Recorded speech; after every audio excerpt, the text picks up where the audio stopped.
우리는 어디에서 왔는가? 우리는 무엇인가? 우리는 어디로 가는가? 이 질문은 프랑스화가 볼 고갱이 남긴 대작의 제목입니다. 화면에서 그림을 보시면은 우리 눈에는 잘 보이지 않지만 왼쪽 상단부를 보시면 우리는 어디에서 왔는가? 우리는 무엇인가? 우리는 어디로 가는가라고 하는 제목을 고갱이 적어 놓았습니다. 원래 이 고갱은 긍유먹자로 엄청나게 많은 부를 소유하고 있었지만 인생의 말년에 파산을 하고 자기 눈앞에서 딸이 죽는 것을 목도하게 됩니다. 극심한 건강의 아픔과 가난의 고통으로 자살을 시도하기 전에 1897년에서 98년에 이르기까지 남태평양 타히티 섬에서 이 작품을 완성하게 되죠. 나는 과연 무엇인가? 나는 무엇인가? 어디에서 왔는가라고 하는 이 질문을 창세기 1장 이후에 있는 아담과 하와의 이야기를 통해 자신의 실존의 문제를 고백하고 있습니다. 나는 무엇이고 나는 누구인가? 라고 하는 질문에 대해서 심각하게 고민하고 대답하며 사는 사람이라야 의미 있는 삶을 살아갈 수 있죠. 고갱은 우리는 무엇인가? 라고 질문하고 있지만 자신이 처음과 마지막에서 질문한 우리는 어디에서 왔고 어디로 가는가에 따르면 이 질문은 우리는 지금 어디에 있는가? 라고 하는 질문으로 바꿀 수 있습니다. 나는 지금 이 세상 가운데 흘러 떠내려가는 세상 가운데 어디에 있는가? 라고 하는 질문은 단지 사람이 하는 질문이 아니라 하나님이 사람을 만드시고 사람에게 행하신 첫째 질문에 해당합니다. 하나님은 우리에게 많은 관심이 있으시죠. 우리가 무엇을 먹고 사는지, 우리가 어떠한 생각을 하고 어떠한 고민을 하고 사는지 우리에게 많은 질문거리가 있지만 하나님이 우리에게 행하신 가장 첫 질문은 내가 지금 어디에 있느냐라고 하는 질문입니다. 그런데 이 질문은 단지 아담에게만 하신 것이 아니라 그 아들 가인에게도 하신 질문이죠. 가인은 동생 아벨을 죽인 다음에 정처 없이 떠돌아다닐 때 하나님이 가인에게 내 동생 아벨이 지금 어디 있느냐라고 물으십니다. 아담에게 내가 어디 있느냐고 하신 질문은 우리 인간 단독자로서 하나님 앞에 어디 있느냐라고 하는 질문인가 하면은 가인이 행하신 내 동생 아벨이 어디 있느냐라고 하는 질문은 이웃과 공동체를 향한 관심의 여부에 대한 사람 앞에서, 역사 앞에서, 세상 앞에서 우리에게 질문하시는 하나님의 질문입니다. 창세기 3장을 보시면은 하나님이 처음으로 지으신 아담과 하와가 뱀의 유혹을 떨쳐버리지 못하고 하나님이 먹지 말라고 명하신 선악과를 따먹게 되어 에덴 동산에서 쫓겨나게 되죠. 하지만 하나님은 그들을 불쌍히 여겨주시고 가죽옷을 입혀 보호해 주십니다. 아담이 저지른 죄는 사실 모든 인류가 저지른 죄이죠. 하나님은 첫사람 아담을 지으실 때 하나님의 형상에 따라 지으셨습니다. 아무렇게나 막 지은 것이 아니라 나의 형상대로 지으시고 나와 함께 대화하기를 원하셨고 아담을 통해서 하나님을 대신하여 이 땅을 다스리기를 원하셨죠. 하나님은 기대감을 가지고 아담을 만드셨습니다. 그럼 마땅히 아담은 하나님의 음성을 듣고 하나님의 뜻대로 살아야 되겠죠. 하지만 오늘 말씀을 보시면 아담은 간교한 뱀의 소리에 귀 기울여 그의 말을 듣고 살아갑니다.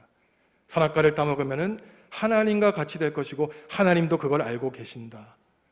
이러한 이야기를 따라서 아담은 살아가고 있습니다. 아담이 저지른 죄가 오늘 우리에게도 해나가는 원죄라고 우리는 알고 있는데 원죄라고 하는 것은 유치하게 무슨 죄가 우리의 몸과 영혼에 유전된다는 뜻이 아니에요. 원죄라고 하는 것은 우리가 죄를 피할 수 없다는 죄의 불가피성을 말하고 죄는 독자적으로 존재한다는 죄의 독자성을 말하며 죄는 우리의 인격을 떠난 초인격성을 지닌다는 것을 말하는 것입니다. 인간은 누구나 죄의 영향력에서 벗어날 수 없다는 것을 말하는 것이죠. 아담은 하나님이 먹지 말라고 하신 선악과를 따먹어 모든 능력을 가지고 싶어 하죠. 하나님과 같이 되려고 합니다. 그런데 하나님과 같이 되려고 하는 이 욕망은 단지 아담만이 품었던 것이 아니라 지금 우리도 품고 있는 욕망이에요. 하나님과 같이 되려고 하는 것, 하나님과 같은 능력을 갖고자 하는 것, 내가 내 삶의 주인이 되어서 내 멋대로 살고자 하는 것, 온갖 부귀영화를 누리고자 하는 것은 하나님과 같이 되려는 아담이 꿈꾼 욕망입니다. 하나님과 같아지려고 했던 결과가 역설적으로 하나님과 멀어지게 되죠. 선악과를 따먹고 나니 자신들의 죄와 부끄러움이 떠올리게 된 것입니다. 아담은 하나님이 에덴 동산을 거느리시는 소리를 듣고 하나님을 피해 있죠. 자신 너머에 계시는 초월적 하나님과 같아지려는 욕망이 오히려 하나님을 피해 하나님을 숨게 되는 초라한 모습이 된 것입니다. 하나님의 형상에 따라 지어진 그 존귀한 모습 다 잃어버리고 죄인으로서 하나님을 피해 다니게 된 것이죠. 하나님은 다 알고 계셨습니다.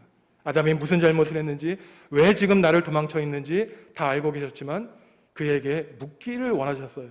그의 대답이 궁금했습니다. 왜 그랬는지. 하나님의 질문, 사람에게 행하신 첫 질문, 창세기 3장 9절 말씀 함께 읽겠습니다. 여호와 하나님이 아담을 부르시며 그에게 이르시되 내가 어디 있느냐. 내가 어디 있느냐는, 이 질문은 하나님이 아담이 어디에 있는지 모르셔서 하는 질문이 아니에요. 하나님의 눈을 피해 도망치고 있는 아담에게 물으시는 것입니다. 있어야 할 곳에 있지 아니하고 있지 말아야 할 곳에 있는 아담에게 하나님이 묻고 있는 것이에요. 내가 어디 있느냐. 이 질문에서 여러분은 하나님의 음성을 과연 어떻게 들으십니까?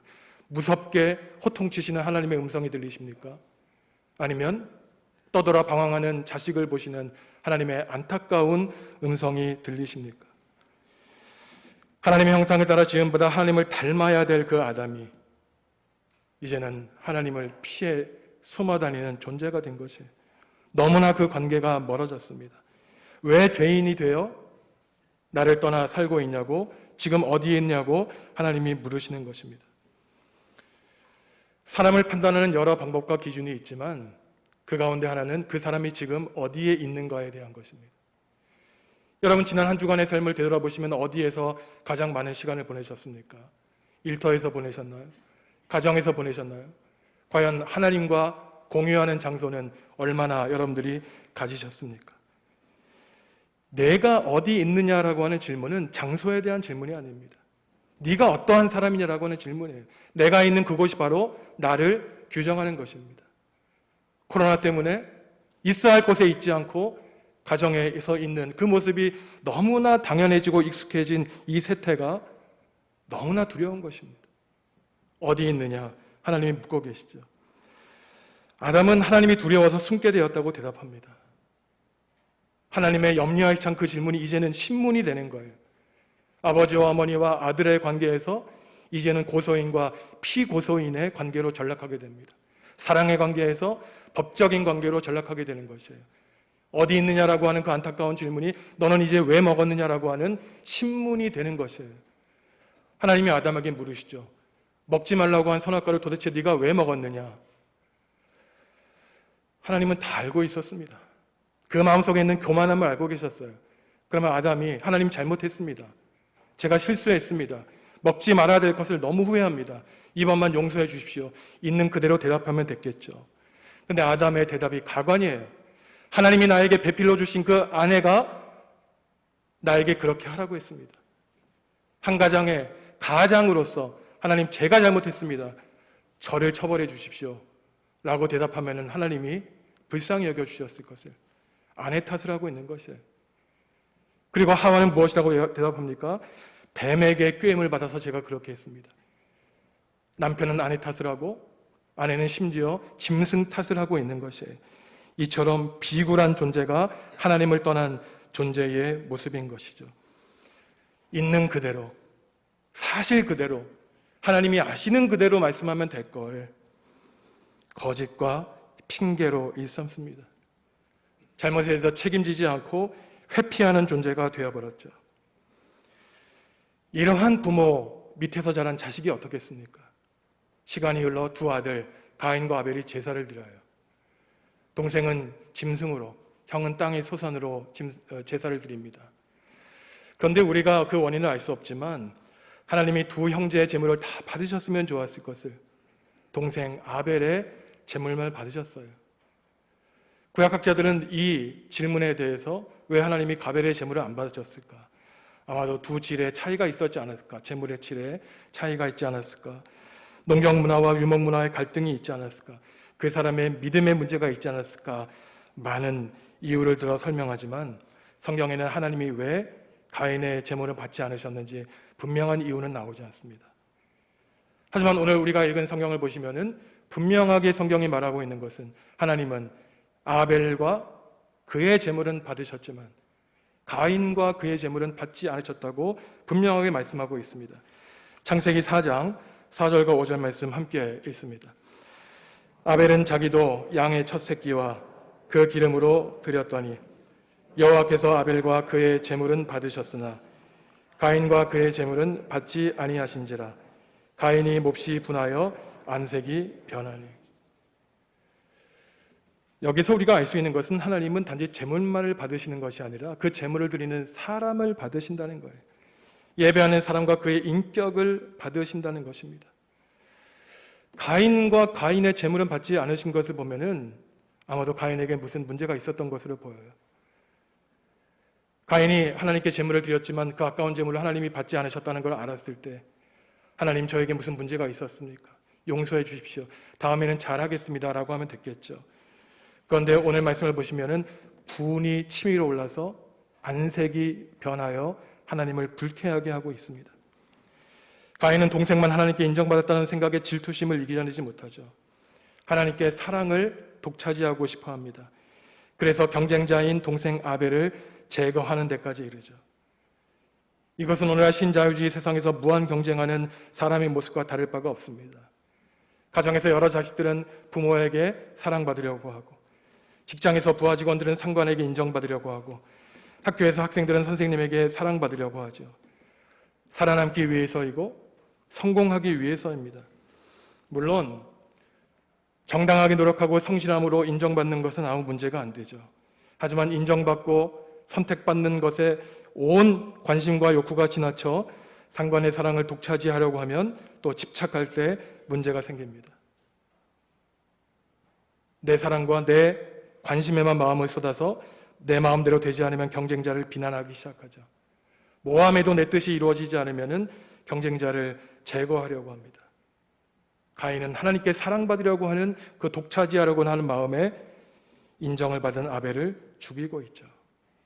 하나님은 모든 것을 알고 계세요. 가인의 동기가 어디에 있었는지 다 아시면서 하나님은 가인에게 또 묻고 계십니다. 4장 9절 말씀 함께 보겠습니다. 여호와께서 가인에게 이르시되 내 아우 아벨이 어디에 있느냐. 이미 동생을 들판으로 끌고 돌로 쳐 죽인 것을 하나님은 알고 계셨어요. 아시면서도 하나님은 스스로 그 대답을 듣기 원하셨습니다. 하나님 정말 잘못했습니다. 제 마음은 그것이 아니었어요. 제 마음이 이렇게까지 큰 잘못을 저질 줄 몰랐습니다. 뻔뻔하지만 용서해 주십시오. 하나님께 회개하고 용서를 구했으면 하나님이 용서해 주셨는지 모르죠. 하지만 오늘 가인이 무엇이라고 대답합니까? 내가 내 동생을 지키는 자입니까? 그 죄악을 숨기기 위해서 뻔뻔함이 그게 다라는 것이죠. 가인이 동생을 살해했다는 것이 그 사실 자체가 중요한 것이 아니라 과연 언제 어디에서 그 사건이 벌어졌는가가 중요하죠. 제사를 드린 다음에 살인사건이 벌어졌어요. 오늘날 말로 하면 예배 드린 다음에 옆에 있는 교우를 죽인 것과 다름이 없다는 것입니다. 도대체 왜 이러한 일이 벌어질까요? 나만 인정받아야 되니까, 내가 드러나야 되니까, 내 이름이 역사책에 기록되어야 되니까, 내 헌신과 봉사가 인정받아야 되니까 봉사와 헌신이라는 이름으로 사람을 죽이는 것이에요.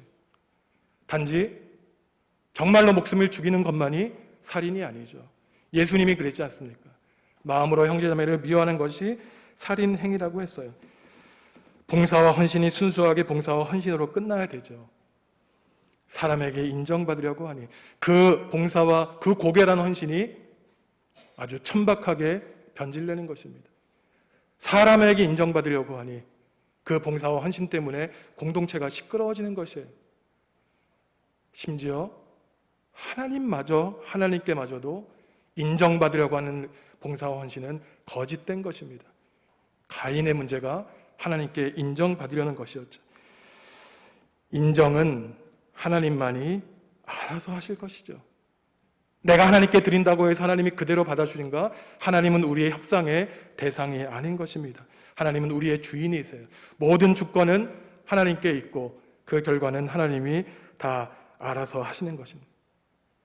그 대상이 사람이거나 하나님이거나 인정받으려고 하는 희생과 헌신과 봉사는 오히려 우리를 역설적으로 하나님으로부터 멀어지게 하는 것이에요.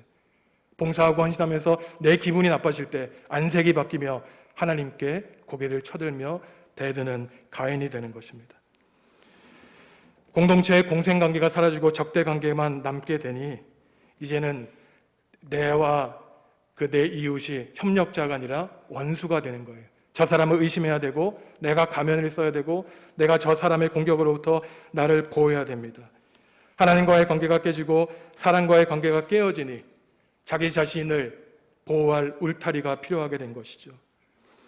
존 스타인백이라고 하는 소설가가 에덴의 동쪽이라고 하는 소설을 쓰고 노벨 문학상을 받았죠.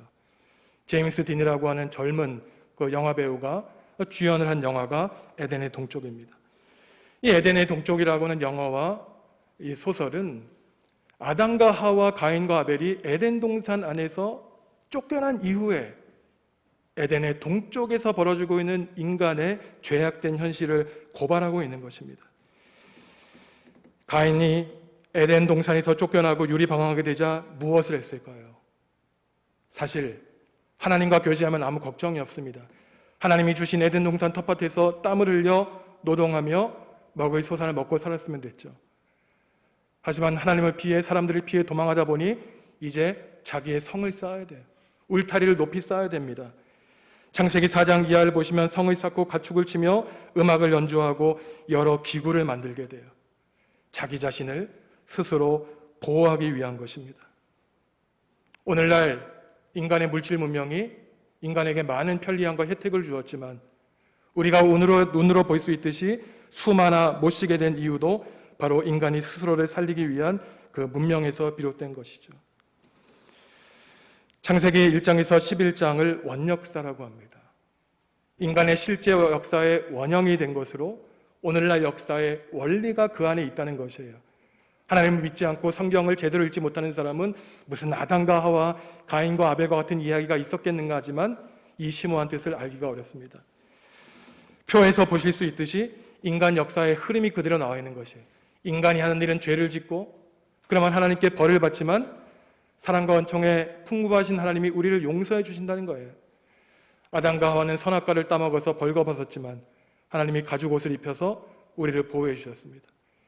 가인은 동생을 죽여 하나님께 심판을 받고 떠돌아다니게 되었지만 하나님은 가인의 이마에 표를 주셔서 가인은 만나는 사람들에게 보복을 당하지 않도록 보호해 주셨어요. 하지만 사람들의 잘못은 계속됩니다. 온 땅에 인간의 죄가 가득하게 되자 하나님은 사람을 만든 것을 후회하시고 홍수로 세상을 쓸어버리시죠. 하지만 마음 아파하신 하나님이 하늘의 무지개를 보여주시며 내가 더 이상 인류와 피조세계를 멸하지 않겠다고 약속해 주십니다. 하지만 그래도 사람들은 하나님을 떠나 살기를 원했죠. 아담의 후손으로서 그들은 하나님과 같이 되기를 원했습니다. 바벨탑을 쌓는 거예요. 성을 쌓는 것입니다. 하나님과 같이 되기를 원했죠. 하지만 창세기 11장을 보시면 인간의 눈에는 그토록 넓어 보이고 높아 보이는 그 성이 하나님 눈에는 보이지 않자 내가 한번 내려가 보겠다. 하나님이 사람들을 비웃으세요. 그들을 흩으시고 언어를 달리하셨습니다. 하지만 그 많은 수많은 죄인 가운데 하나님 곁에 있었던 아브라함을 보내셔서 하나님의 구원의 역사, 예수 그리스도의 구원의 역사를 있게 하신 분이 바로 하나님이신 것입니다. 인간의 역사는 죄의 역사이고 하나님의 역사는 용서의 역사이죠. 사람아 네가 어디 있느냐라고 할 때 하나님이 우리는 죄의 자리에 있습니다 라고 고백할 수밖에 없지만 하나님 지금 어디에 계십니까? 나는 지금 너희를 위하는 용서의 자리에 있다 라고 하나님이 말씀하시죠. 아담과 하와, 가인과 아벨의 두 이야기가 연결되어 나오는 이유가 여기에 있습니다. 우리는 창세기 3장과 4장을 따로 읽을 때 이 두 장이 우리에게 함께 주는 의미를 잘 깨달을 수가 없어요. 아담이 하나님께 잘못한 이 죄는 가인이 아벨을 살해하게 된 형제, 이웃과의 사회적인 범죄로 이어진다는 것입니다. 하나님과의 죄는 결국은 그것이 구체화되어 인간 사이에서 죄악된 현실로 나타난다는 것이에요. 내가 만약에 인간관계가 좋지 않으면 그것은 그 사람의 인격과 품성에만 단지 문제가 있는 것이 아니라 그 근본을 올라가 보면 하나님과의 관계에 무엇인가 문제가 있다는 것입니다. 하나님과의 관계가 좋은데 이웃과의 관계가 나쁠 수가 없다는 것이에요. 야고보가 그랬죠. 하나님 사랑한다고 말로만 하지 말고 이웃을 사랑함으로 하나님 사랑을 구체화하라고 야고보가 얘기하고 있는 것입니다. 계몽주의 시대 이후 무신론이 세상을 뒤엎었죠. 하나님이 없다는 것입니다. 그러니 수많은 철학자들과 사상가들은 종교란 것은 있는 것이 아니기 때문에 종교적인 죄라는 것은 없다고 주장했어요. 성경에 있는 계명 다 지킬 필요가 없다는 것입니다. 그러니 종교적인 죄는 없고 오직 사회적인 범죄만 있다고 주장을 했습니다. 하지만 성경이 우리에게 말하는 것은 하나님에 대한 도덕적인 죄와 사회적인 범죄는 결국 같다는 것이에요. 구약에 있는 600개가 넘는 수많은 율법을 한두 마디로 요약해 주십시오라고 하는 유대인들에게 예수님은 무엇이라고 요약하셨습니까? 하나님 사랑과 이웃 사랑으로 모든 율법을 요약해 주셨죠. 하나님을 사랑하는 것과 이웃을 사랑하는 것은 결코 나눌 수 없다는 것입니다. 그 반대되는 짝이 오늘 얘기예요. 하나님께 저지른 죄와 사람 사이에 절어진 사회적인 범죄는 구별할 수 없다는 것입니다. 물론 우리 그리스도인들은 모두가 다 단독자로서 하나님 앞에 서 있죠. 하루하루 살아가면서 네가 지금 어디 있느냐라고 하나님이 우리에게 물으시는 그 질문에 홀로 대답해야 됩니다. 하지만 사람은 하나님께 지어질 그 순간부터 단독자로서 지어진 것이 아니라 아담과 하와, 남자와 여자의 공동체적인 존재로서 지어졌기 때문에 아담아 내가 어디 있느냐라고 하는 이 질문은 자연스럽게 가인아 내 동생 아벨이 어디 있느냐라고 하는 질문에 이어지게 되는 것이죠. 그래서 결국 우리가 깨달을 수 있는 것은 하나님께 잘못하는 종교적인 죄와 형제자매 이웃에게 잘못하는 사회적인 죄, 개인의 죄와 공동체의 구조적인 죄는 구별할 수 없다는 것입니다. 한국 기독교의 문제가 여기에 있죠. 늘 개인의 죄, 영혼의 죄, 개인의 구원, 영혼의 구원만을 얘기했기 때문에 이 사회가 조직적으로 저지르는 범죄에 대해서는 외면했던 것이 한국 기독교의 문제인 것입니다. 성숙한 공동체는 제가 죄인입니다. 제가 범인입니다. 제가 공범입니다라고 하는 고백이 울려 퍼지는 공동체가 훌륭한 공동체이죠. 어느 누구가 태어날 때부터 범죄자로서 태어나는 사람은 없을 것입니다. 그 가운데에는 부모의 잘못도 있고 학교 선생님들의 문제도 있고 교회 목회자들의 문제가 있는 것이죠.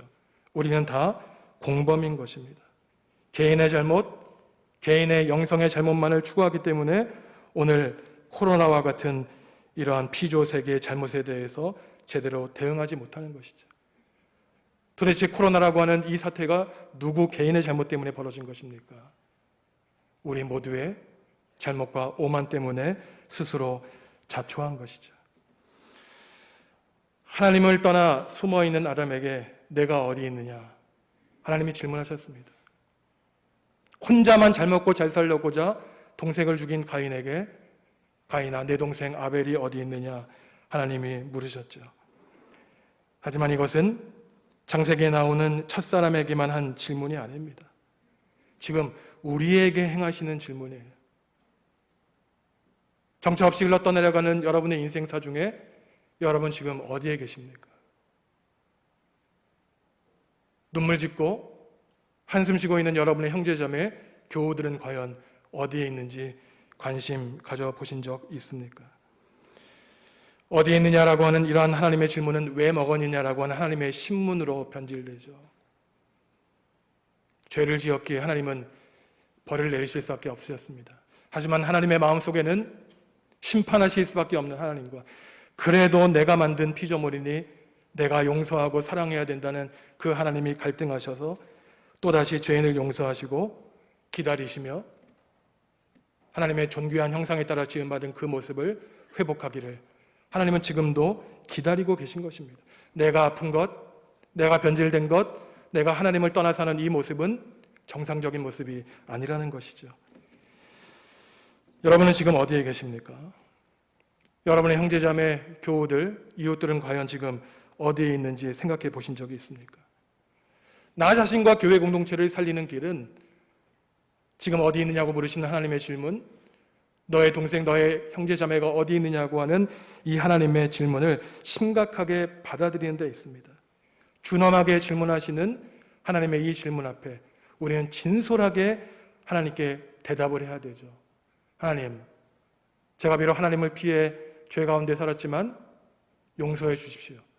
이제 하나님 앞에서 하나님과 함께 살겠습니다. 하나님, 눈물 짓고 있는 우리의 교우들이 어디 있는지 무관심했지만 이제는 그들의 신음소리를 듣겠습니다. 어디 있느냐? 너와 내 형제자매가 어디 있느냐라고 하는 이 하나님의 사람에 대한 첫째 질문이 이제 예배당 밖을 나가서 일주일 동안 세상에서 살아가시는 여러분들의 귀에 늘 왕왕거리며 여러분들의 마음을 파동치게 하기를 바랍니다. 그리하여 일주일 뒤에 다시 하나님 앞에 나올 때에는 하나님, 멀리 하나님을 떠나 있었지만 지금은 하나님 앞에 나왔지 않습니까? 내 이웃 형제 자매와 함께 주님 앞에 살고 있습니다. 자신 있게 하나님께 대답할 수 있는 하나님의 거룩한 자녀가 되시기를 간절히 기도합니다. 기도하시겠습니다.